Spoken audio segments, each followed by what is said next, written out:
What's up, guys? It's your boy Matt Pack 420 here, coming at you with the new one. And today we're gonna talk about DC. Well, they're scraping the bottom of the barrel, you know. So look, it's Pride Month, right? So they got to pander. So we got the Heroes of Justice League Queer. So this Justice League Queer has debuted in DC Pride #1. The roster's packed with impressive heroes, some who are returning after being away for years. Oh man, so like I said, it's Pride Month. It's a corporate grift month, you know. Frankly, they don't care if you're gay, you know. They just want your money. And what better way to try and make money off of a dying industry than to make a comic book celebrating them? DC has revealed the Heroes of Justice League Queer. DC Pride #1 has been released, and as promised, a story is included that presents the latest Justice League iteration. The roster, apart from Aqualad, has not been fully unveiled until now. There are numerous queer characters that DC has created throughout its history, while some have not always been treated as equally as others. These new stories are trying to change that. This anthology has brought back some characters that have not been seen in a while, and even given some characters their comic book debut. Nia Nal, for example, is finally premiering in the comics after her introductory appearance in Arrowverse's show, Supergirl. Oh, yeah. She is not, however, on Justice League Queer team. Justice League Queer, JLQ. That's fantastic. So, what I find funny is these people are trying to be inclusive, right? They're trying to be all inclusive, but you've got to be of the LGBTQ community to join this group. So, Batman is not allowed. Okay, Superman, you're not allowed. Okay, you guys are on the big team. You know, you're not allowed over here. You know, only queer people over here. You guys got your own Justice team. You got the straight team over there. Justice League Queer was initially brought up as a pitch for a potential future miniseries. It was included in DC's round-robin tournament, but made a quick first exit when it was pitted against Robin, because it's a stupid fucking idea. At that time, Aqualad and Dreamer were said to be part of the GLQ roster for that pitch, which is separate from the story in this anthology.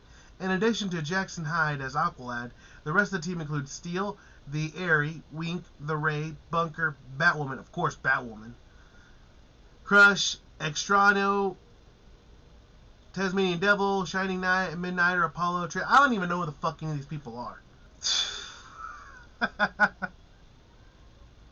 Alright, we got Batwoman here. Good lord, what happened to you, Doctor Strange? It looks like Doctor Strange got zapped from the Marvel Universe into the DC Universe as some sort of queer little wizard man. You crashed the wrong party, Eclipso. My JLQ kick line is going to send you back to oblivion. Oh my god, the writing is awful. Jesus Christ. You know what this reminds me of? Billowing backpacks, Radioactive Man! It's the worst villain of them all! The Scoutmaster! I see him, Fallout Boy. Go get him, Scouts!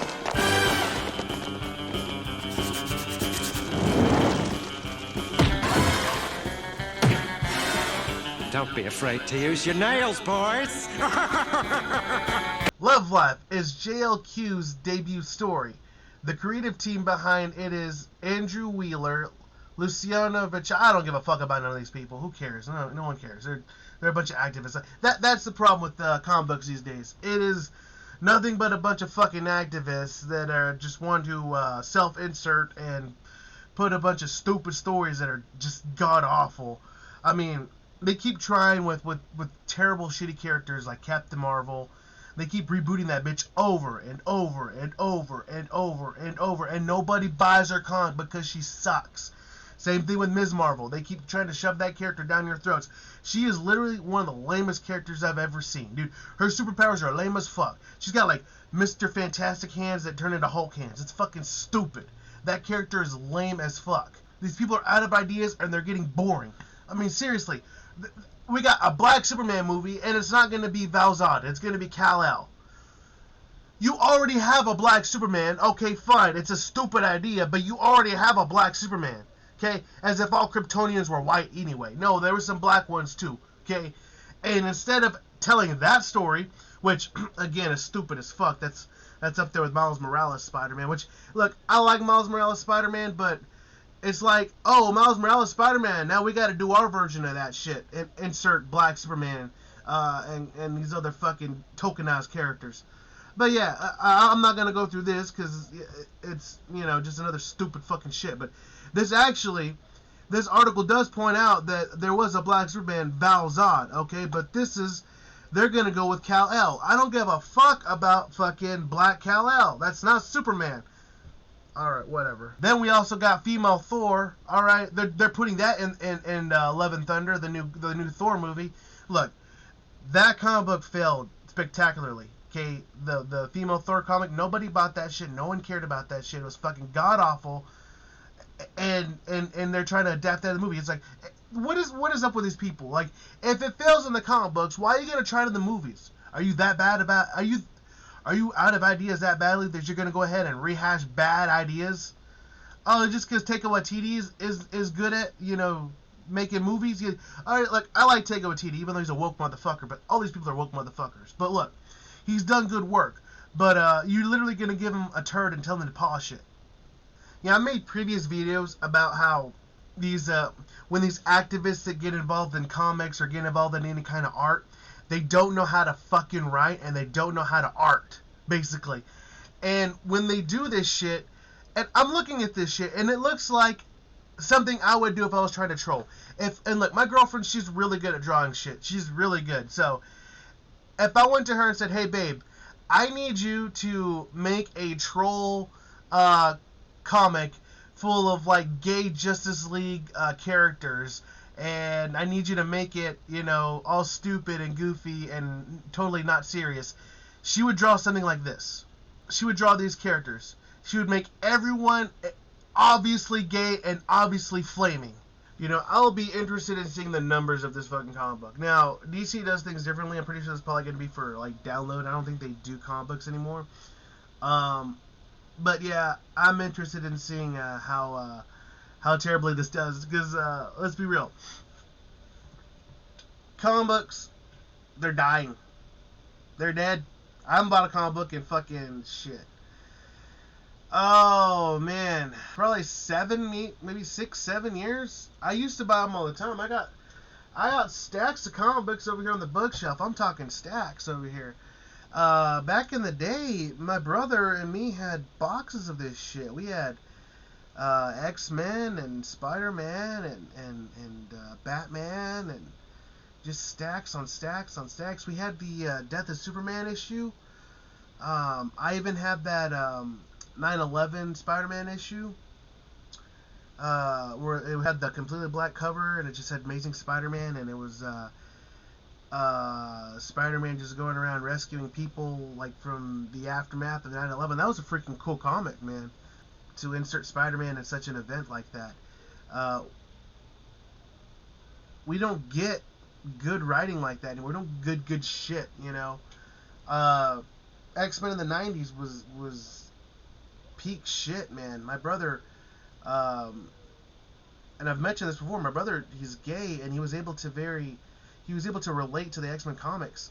And what's funny is I asked him about it, and he's like, I never saw like me like as a gay person, like me being inserted in these comics. He's like, what I felt was that these people were different and outcasts, and they didn't have a place in society, so it resonated with him.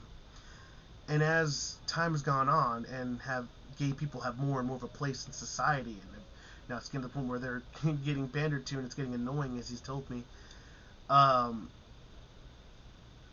Shit like this is less relevant, and actually, it's offensive actually to these people, to some of them, because this is a caricature of what they are.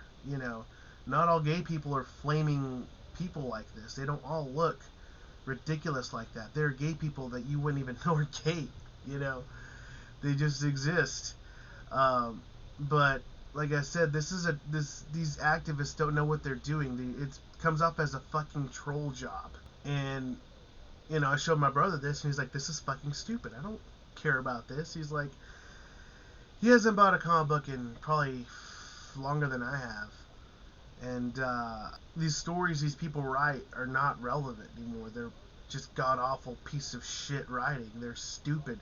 they're all self-inserts. Like, these people want so badly to see themselves in a comic book that they really, literally went and wrote a bunch of gay characters that are self-inserts. Don't believe me? I'm not Starfire. This is a graphic novel by DC. This is told from the perspective of Starfire's overweight gothic daughter. This is another fucking 90s cliche. By Mariko Tamaki. I don't know how to say this shit. This is Mariko Tamaki, or however you say her name. This is not a self-insert at fucking all. Okay, no. What's funny is this is a literal self-insert. That is hilarious. This person literally wrote themselves and had them had their art. You know, the artist Yoshi Yoshawari or whatever. Yoshi, I need you to draw me. that was her advice to Yoshi here. Shit like this is the reason comic books is dead. Just bad writing and pandering to a bunch of people that, honestly, they don't buy comic books. Okay? Like I said, my brother's gay. He hasn't bought comic books in decades. Okay?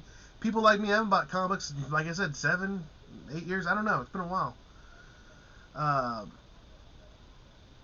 People like us, we're not interested in what's going on. Guys like my brother, they've moved on. I've moved on. Like honestly, I tried sitting through Loki. It does everything about the MCU. It's garbage. It kind of pissed me off. So I could see the writing on the wall toward the end of the MCU when they inserted Captain Marvel when she wasn't even supposed to be in the fucking MCU yet. And now you see female Thor coming into the MCU, and they're pulling off a bunch of failed ideas from the comics and throwing them into the TV series and putting them on MCU storylines. And if they didn't work on the comic books, what makes you think that shit's gonna work?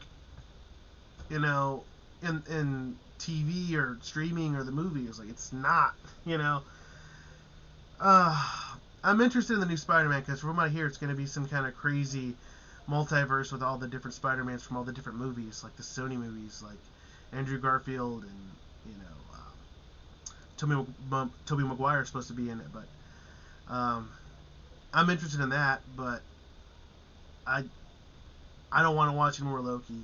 I don't want to watch WandaVision. I don't want to watch Falcon and Winter Soldier. You know. I just don't. I'm over comics, and I guess I'm over the MCU. I mean, not over comics. The nostalgia's there. I still love comics. I still love the stories. I mean, I'm wearing a Captain America shirt, for God's sake. I still love this stuff because, you know, how much it meant to me as a kid, how much it meant to me growing up. But this shit has been taken over by activists and has been killed, and it's a dead horse now, and they're beating that shit into the ground. So, yeah. Here you go. Justice League Queer, if you're interested in that shit. You're not. Go out and buy that. You won't, because neither will I. But anyway, that's all I got for you guys today. If you like what you see, like what you hear, go and like, share, subscribe. Follow me on Twitter. I'm also on Gab Minds. Follow me on social media, guys, and I'll catch you guys in the next one. Deuces.